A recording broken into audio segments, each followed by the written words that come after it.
André Dussolier, qui faisait partie des personnalités réunies pour honorer Nils Zarestru en l'église Saint-Roch à Paris cette semaine, et depuis le 18 janvier 2023 à retrouver au Théâtre des Bouffes parisien dans un seul en scène intitulé Sens dessus-dessous. Une actualité évoquée par le brillant acteur dans les pages du magazine Gala, dans leur édition du 12 décembre. Un entretien au cours duquel il a évoqué de nombreux sujets, dont son rapport à la mort. En a-t-il peur? Être sur scène, si est-il tromper la mort. Mais je ne vais pas aller jusqu'au bout. Je ne dépasserai pas la dose prescrite. J'ai envie d'aller profiter de la beauté du lac d'Annecy. Comme les sportifs, je ne ferai pas le combat de trop.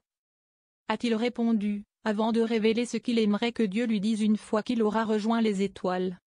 Je sais que tu as plein de choses à faire encore. Je te donne un ticket supplémentaire comme sur un manège. André Dussolier évoque ses enfants Léo et Julia. L'ex d'Isabelle Adjani fait également le bilan de sa vie de père, lui qui a eu 2 enfants, Léo et Julia. J'ai essayé d'être à l'écoute, et proche d'eux. Mais ils m'ont vite fait sentir que nous n'avions pas à devenir copains, qu'il avait besoin d'un cadre. Tout parent est, à un moment, un punching ball sur lequel on souhaite se faire les muscles ou les ongles. Puis il y a des rapprochements qui se font. Et le fait que Léo et Julia se soient tous les deux lancés dans le même métier que lui, cela l'inquiète et il? Un peu. Mais ils sont lucides sur ce milieu. Désormais, le monde est tellement anxiogène qu'ils sont davantage dans le moment présent et veulent équilibrer travail et plaisir.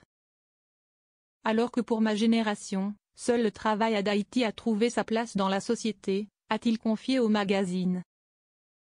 Rappelons que la carrière d'acteur d'André Dussolier est époustouflante, et notamment marquée par de nombreuses récompenses. Entre 1993 et 2002, il reçoit 3 Césars, 2 de meilleur acteur dans un second rôle pour Un cœur en hiver et La Chambre des officiers. Et entre ces 2 récompenses, celui du meilleur acteur en 1998 pour On connaît la chanson.